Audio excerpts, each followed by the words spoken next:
Hello guys, कैसे हैं सब। आई होप आप सब अच्छे होंगे। मैं भी बहुत बढ़िया हूँ। सो गाइस, जैसे कि आपको पता है कि हम अपने चैनल पर हॉरर स्टोरीज़ लेकर आते हैं और आज भी एक नई हॉरर स्टोरी के साथ हम आपके सामने उपस्थित हैं। गाइस, अगर आपको हमारी कहानियाँ पसंद आती हैं तो प्लीज़ हमारे चैनल को सब्सक्राइब करें, वीडियोस को लाइक करें, शेयर करें, कमेंट करें। और अगर आपकी खुद की कोई कहानी है या आपके आसपास कोई घटना ऐसी घटी है जो आप हमें बताना चाहते हैं तो हमारे जीमेल एड्रेस पे अपनी कहानी हमें बता सकते हैं। तो बढ़ते हैं आगे।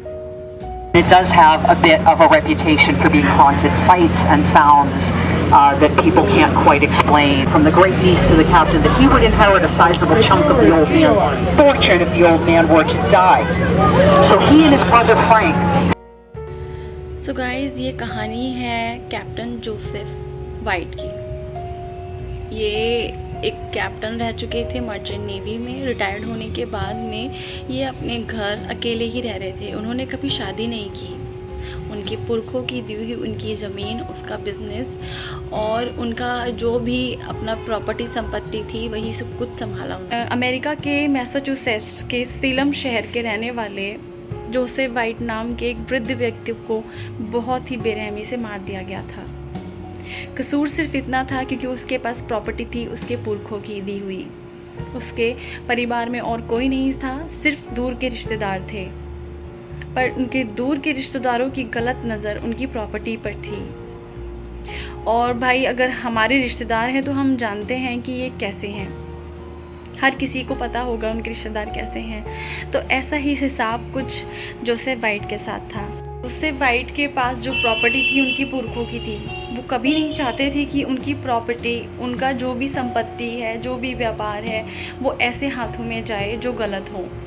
तो उन्होंने अपने प्रॉपर्टी को, अपनी संपत्ति को, अपने बिजनेस को अनाथ आश्रम के नाम पर कर दिया। ये चीज़ उनके दूर के रिश्तेदारों को पसंद नहीं आई।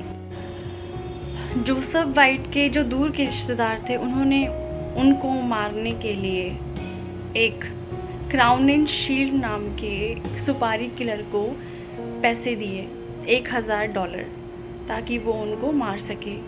और उसने ऐसा ही किया। जोसेफ वाइट अपने रूम में सो रहे थे रात के समय में, क्योंकि उनके परिवार का कोई सदस्य नहीं था, सिर्फ नौकर ही वहाँ रहा करते थे। नौकर दिन रहते थे और शाम को चले जाते थे। तो ऐसा ही हुआ, वो अकेले थे और क्राउन एंड शील्ड जो था वो विंडो से रूम में घुसा और उसने डंडे से उनके सर पे वार किया।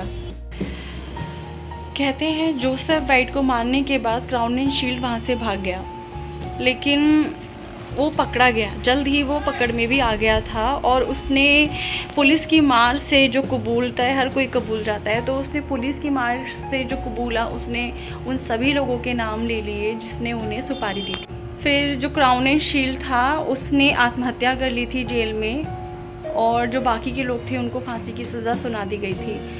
बहुत ही गलत हुआ था उनके साथ। जोसेफ वाइट के साथ जो कुछ भी हुआ बहुत गलत हुआ था। उनकी जो आत्मा थी आज भी कहते हैं उस हवेली में घूम रही है। वो अपने घर की, वो अपनी तिजोरी की, वो अपने सोने की रक्षा कर रही है। कहते हैं जोसेफ वाइट आज भी लोगों को वहाँ दिखाई देते हैं, कभी विंडो से, कभी छत पर, तो कभी कभी उनको आसपास से वहाँ आवाज़ें आती हैं। कोई भी उस घर में जाना नहीं चाहता।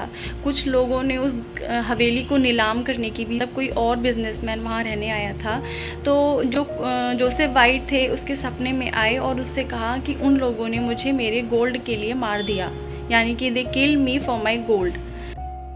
तो गाइज, मिलते हैं अपनी नेक्स्ट कहानी में। तब तक खुश रहिए, स्वस्थ रहिए, सुरक्षित रहिए, देखते रहिए ट्रू स्टोरीज।